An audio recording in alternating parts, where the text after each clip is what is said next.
와, 최근에 진짜 엄청난 일이 일어났습니다. 꼭 됐으면 좋겠다 생각만 하던 일이 일어났는데요. 뷰텔이라는 업체입니다. 직원 수는 한 22명, 23명 정도 되는 크지는 않은 회사인 것 같은데요. 식약처에서 허가를 받았는데 무려 비침습 혈당기로 허가를 받았습니다. 그래서 저도 너무 신기해서 기사랑 허가 상세 페이지에 가서 좀 내용을 봤는데요. 아쉽게도 허가 내용은 당뇨병 환자 대상은 아니고요. 그러니까 당뇨병은 아니지만 당뇨병이 되기 바로 전 단계, 전당뇨 환자를 대상으로 허가가 났다고 합니다. 하지만 일단 비침습 치료기로 허가를 받았다는 게 대단하고요. 그리고 우리 혈당기로 이제 정확도를 따질 때 마드값을 많이 따지잖아요. 마드값도 기사에 따르면 9가 나왔다고 합니다. 아직 제품 생산을 한 건 아니지만 홈페이지에 확인해 보니까 내년 상반기쯤에는 생산을 할 예정이라고 합니다. 그리고 내년에 상장 계획도 있다고 하죠. 이 비침습 혈당기는 사실 정말 많은 당뇨 환자분들이 정말 꿈꿔왔던 의료기인 것 같습니다. 물론 이번에 뷰텔은 허가사항이 당뇨 환자용은 아니고 전 당뇨 환자용이긴 하지만 일단 의료기기로 뷰텔에서 허가를 받았다는 게 상당히 상징적인 것 같습니다. 제품 이름은 해피존이라고 하고요. 근데 이제 저도 이거를 유튜브도 하고 있고 저 개인적으로도 너무도 궁금해서 일단 홈페이지에 들어가니까 뭐 접수하는 게 있더라고요. 그래서 인터뷰를 한번 할 수 있냐 글을 남기긴 했는데 답변이 올지는 모르겠습니다. 혹시라도 뷰텔에서 답변이 온다면 영상으로도 한번 찍어볼 수 있었으면 좋겠습니다. 그럼 비침습 혈당 측정기가 25년이죠. 25년 12월에 식약처 허가를 받았는데 최초입니다. 국내 최초이고, 그러면 그렇게 많은 당뇨 환자들이 물론 뷰텔은 당뇨 환자용은 아니지만 어쨌건 당뇨 환자들이 왜 비침습 혈당기를 원할까요? 일반 혈당기로 피를 뽑아서 체열하는 과정은 정말로 불편하고 또 감염 위험도 있고 좋지 못한 경험입니다. 어쩔 수 없이 체열을 해서 혈당을 측정하는 것이겠죠. 손뜨거 체열로 할 수밖에 없었던 이유는 비침습 혈당기 같은 경우에는 아무래도 기사에도 나왔지만 노이즈가 너무 많습니다. 정확한 값을 알고 싶은데 털이 있을 수도 있고요, 문신이 있을 수도 있고, 뭐 피부에 좀 오염된 물질이 있을 수도 있고요, 뭐 여러 가지 그 이유 때문에 값이 정확하기가 쉽지 않다는 거죠. 일반 혈당기 체열을 해서 쓰는 혈당기도 손을 씻고 하는 것과 안 씻고 하는 것의 혈당 차이가 상당히 많이 납니다.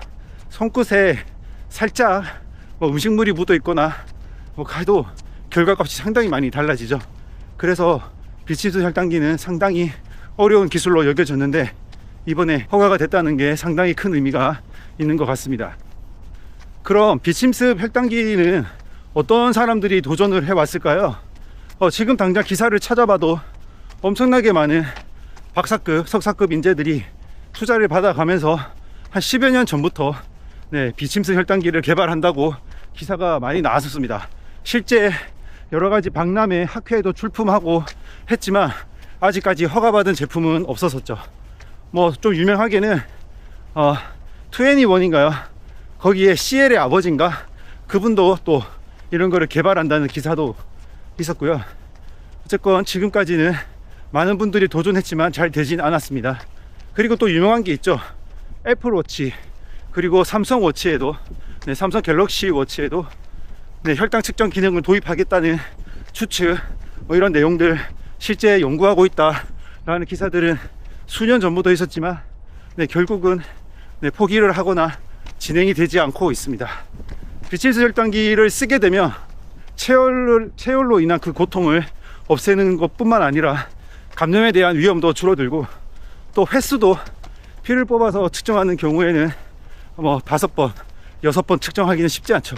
일형 환자 같은 경우에는 하루에도 9번 그 이상 측정을 해야 될 수 있는데, 비침습인 같은 경우에는 하루에 여러 번 측정을 해도 전혀 부담스럽지가 않을 거고요. 소모품도 그렇게 많이 들지 않을 거라고 생각을 할 수 있을 것 같습니다. 그럼 이런 비침스 혈당기를 뭐 삼성, 애플 같은 엄청난 기업뿐만 아니라 많은 연구자들이 도전을 했었는데요.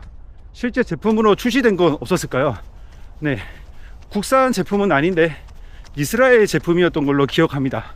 귓볼에 꼽아서 측정하는 혈당기였고요. 금액은 160만원 정도였었는데 조인 메디컬이라는 데서 한 8년 정도 전에 국내 유통을 했던 적이 있습니다.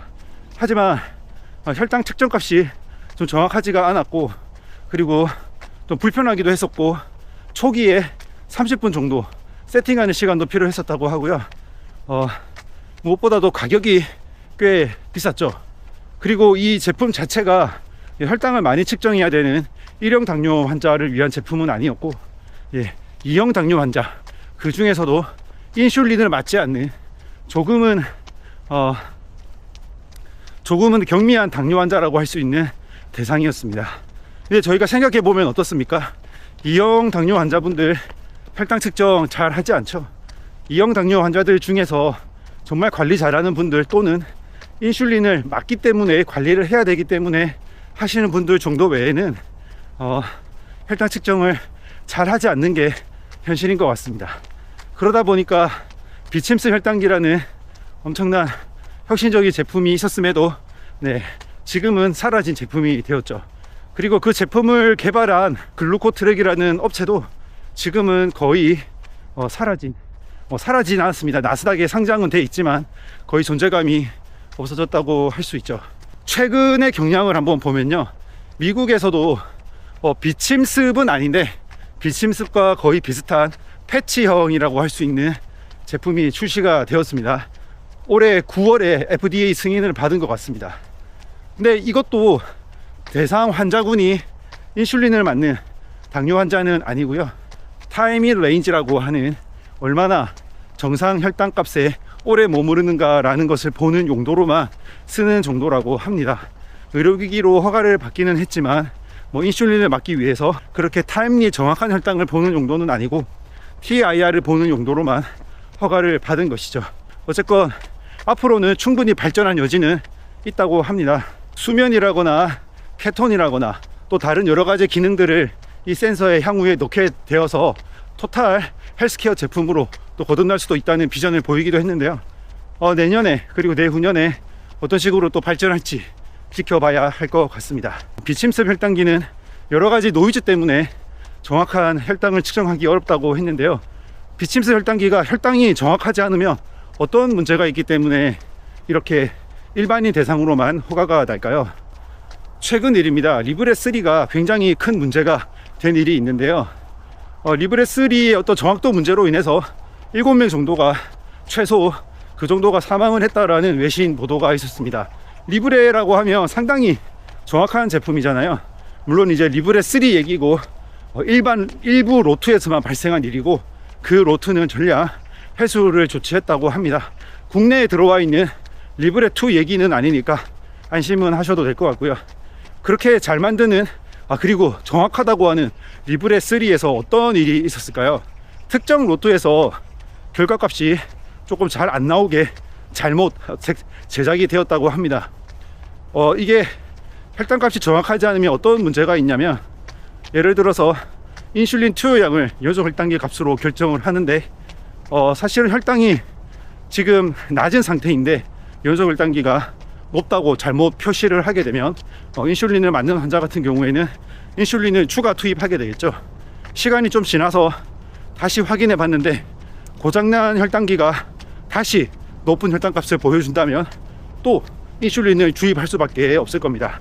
그렇게 몇 번 반복하면 저혈당 쇼크로 심하면 사망까지 갈 수 있는 것이죠. 그렇기 때문에 혈당기에 대해서는 굉장히 엄격한 기준을 적용하고 있고, 정확하지 않은 혈당기를 허가를 하게 되면 국민의 생명과도 연관이 될 수도 있기 때문에, 특히 우리나라 같은 경우에는 비침스 혈당기에 대한 허가를 내지 않았었는데요.